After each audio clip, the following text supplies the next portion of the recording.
C'est cool, je suis vraiment content d'entendre ça. Là. Fait que t'es décidé, là, c'est vrai? Tu vas t'acheter un graveur laser? Hey, c'est une super bonne nouvelle, mais t'as l'air d'avoir la mine un peu basse. Qu'est-ce qui se passe? Hmm? Oh!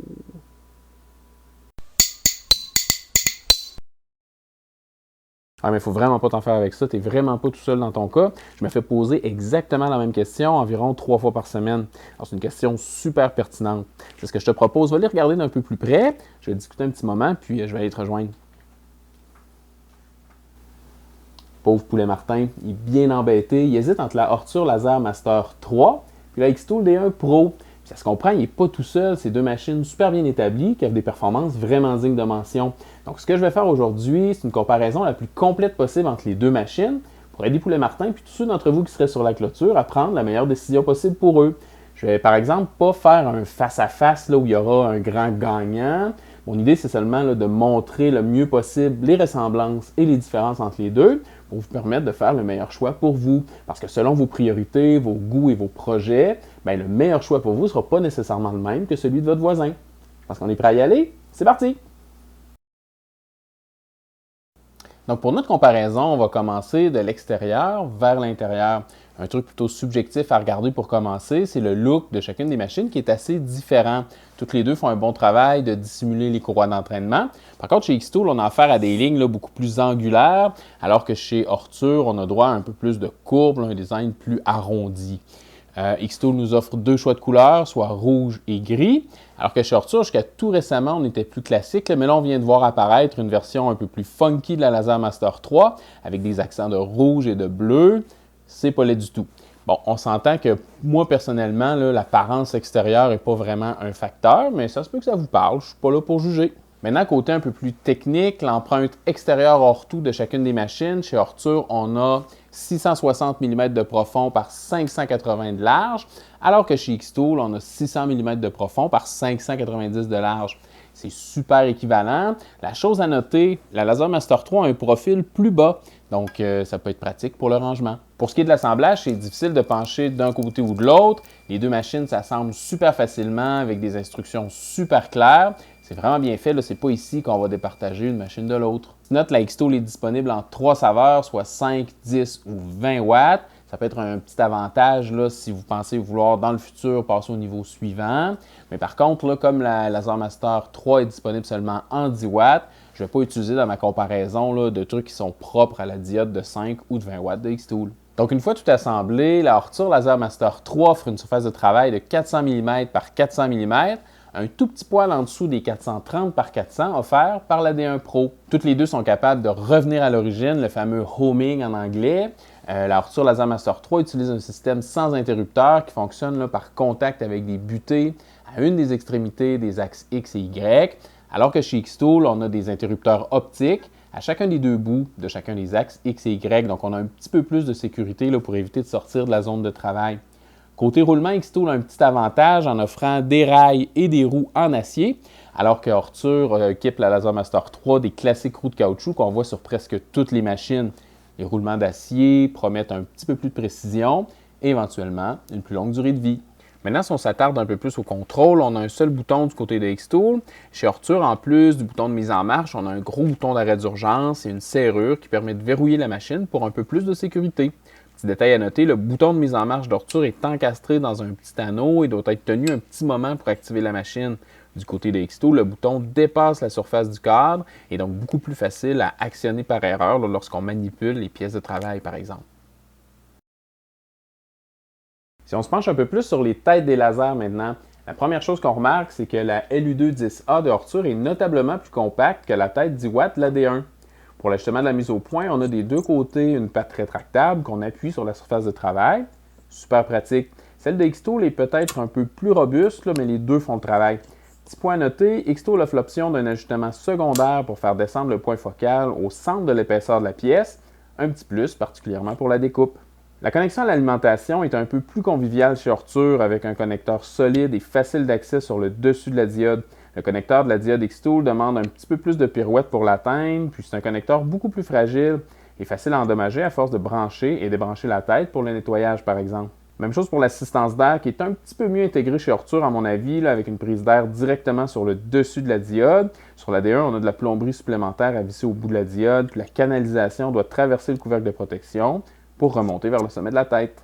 Dernier point, les deux têtes sont équipées d'un couvercle de protection assez efficace pour bloquer une certaine proportion de la lumière du laser, mais aucune des deux me rendrait à l'aise de laisser de côté les lunettes de protection. Petit avantage du côté de Ortur, le couvercle fixe la pression seulement est plus facile à retirer puis à replacer que le couvercle vissé de la D1. Dans certaines situations où il y a des obstacles autour de la zone de travail, comme pour graver au fond d'une cavité par exemple, ça peut être nécessaire de travailler sans le couvercle. Côté logiciel, si vous utilisez l'application payante Lightburn, vous ne verrez pas de différence entre les deux machines. D'un côté comme de l'autre, la configuration est facile, puis le contrôle est super efficace. Par contre, du côté des applications de contrôle gratuites, Ortur se replie sur le classique laser GRBL. Il fait le travail pour la plupart des graveurs à diode sur le marché, mais il est quand même assez limité dans ses capacités. Du côté de Xtool, on livre la D1 Pro avec un logiciel maison qui s'appelle Xtool Creative Space.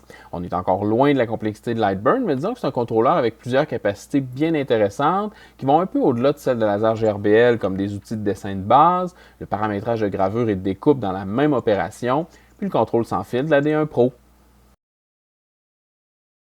Les options de connectivité sont assez semblables d'une machine à l'autre. Bien évidemment, on a la connexion USB classique. On a aussi des deux côtés la connexion sans fil. Une petite nuance, Xtool utilise l'application maison Creative Space pour le contrôle Wi-Fi, alors que Ortur propose une appli sur le téléphone pour contrôler la Laser Master 3. On peut même faire quelques designs de base, puis importer des images de notre bibliothèque. Finalement, les deux machines sont capables d'accepter des programmes directement sur des cartes SD, mais selon moi, ce n'est pas la manière la plus pratique de faire, donc je ne l'ai pas beaucoup exploré sur ces machines-là. Maintenant, côté accessoires, tant Ortur que Xtool nous offrent toutes sortes d'options intéressantes pour améliorer la qualité des découpes et des gravures, ou encore pour donner aux machines encore plus de capacité pour attaquer toutes sortes de projets. D'abord, dans la catégorie des accessoires pratiquement identiques des deux côtés, on a le plateau nid d'abeille et l'assistance d'air qui sont deux musts pour améliorer la propreté des pièces finies lors des découpes. Là-dessus, les offres de Ortur et Xtool sont pratiquement similaires et tout aussi efficaces l'une que l'autre. Alors, je ne vais pas m'étendre. Autre similarité, les ensembles d'extensions et les caissons fermés offerts des deux côtés permettent d'améliorer l'expérience. Maintenant, par contre, un accessoire qui n'est pas du tout pareil des deux côtés, c'est le plateau rotatif pour gravure cylindrique.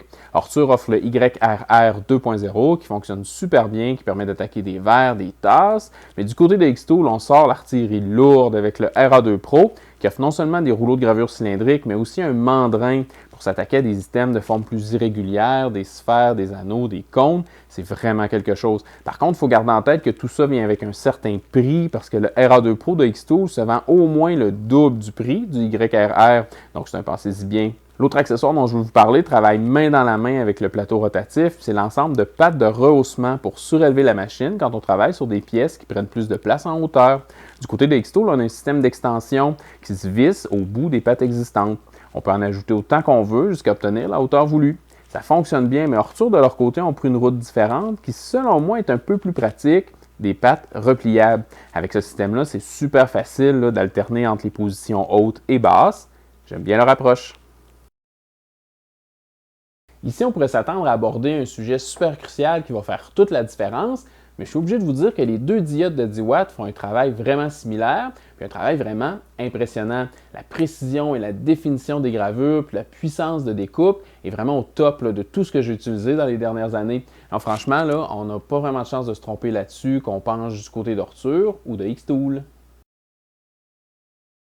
C'est pas facile pour moi de parler de prix parce que les machines sont disponibles à différents endroits. Les fabricants font des promotions au fil des saisons, puis le prix va varier dans le temps à mesure que la vidéo vieillit selon le moment auquel vous la regardez.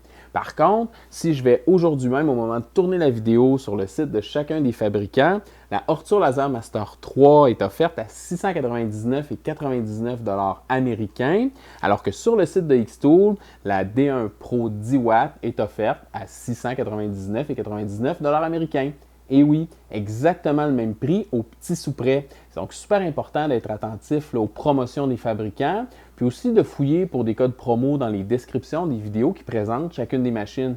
D'ailleurs, parlant de vidéos YouTube, si vous voulez encourager votre créateur préféré au moment de faire le saut, on a presque tous des liens affiliés dans les descriptions de nos vidéos qui nous permettent de toucher une petite commission sur les achats qu'on réfère. Donc, ça vaut la peine là, de fouiller dans la description de vos vidéos préférées pour encourager un créateur qui vous tient à cœur. Comme on peut voir, il n'y a rien de tout ça qui soit tout noir ou tout blanc. Je ne sais pas ce que Poulet Martin va choisir au final, mais on a affaire à deux très bonnes machines capables de performances super épatantes. On entend souvent dire que le diable est dans les détails, mais je pense que ça s'applique bien à ce cas-ci. Parce qu'honnêtement, je ne pense pas qu'il y ait aucune de ces deux machines-là qui soit une grave erreur selon moi. C'est vraiment votre situation particulière et les petits détails qui vont faire en sorte qu'un choix soit meilleur pour vous qu'un autre. Maintenant, je vais vous faire un aveu totalement transparent. La comparaison d'aujourd'hui a été commandée, entre guillemets, par un des deux fabricants. Ma seule condition pour accepter, c'est d'avoir la pleine liberté de faire une comparaison honnête et impartiale. Alors, pour savoir si j'atteins mon objectif, je vous demanderai de laisser dans les commentaires quelle des deux compagnies, selon vous, a commandé la comparaison. Si les avis sont partagés, ça voudra dire que j'ai bien fait mon travail. D'ailleurs, c'est la première fois ici à l'atelier que je me prête à l'exercice de comparer deux machines, mais il y a plein d'autres vidéos qui vous attendent sur la chaîne où on se lance en français dans toutes sortes de projets de fabrication numérique pour découvrir, apprendre, créer et s'entraider. Alors, si le sujet vous intéresse, allez faire un petit tour et si ce n'est pas déjà fait, profitez-en pour vous abonner. Je vous conseille tout particulièrement les deux vidéos qui montrent plus en détail les machines qu'on a comparées aujourd'hui. On se voit là-bas. Merci d'avoir pris le temps de regarder. À bientôt!